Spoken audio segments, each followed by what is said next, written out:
দিলীপ ঘোষ কোনো বৃত্তে, তুমি একেবারেই ঠিক বলেছ, দিলীপ ঘোষ বৃত্তের বাইরে চলে গেছেন।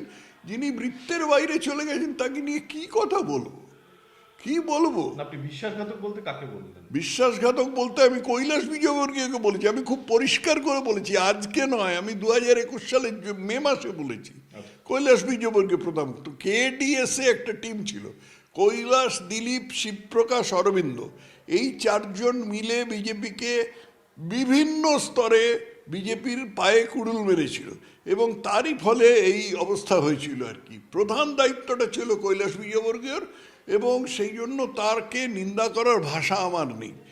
অতএব এই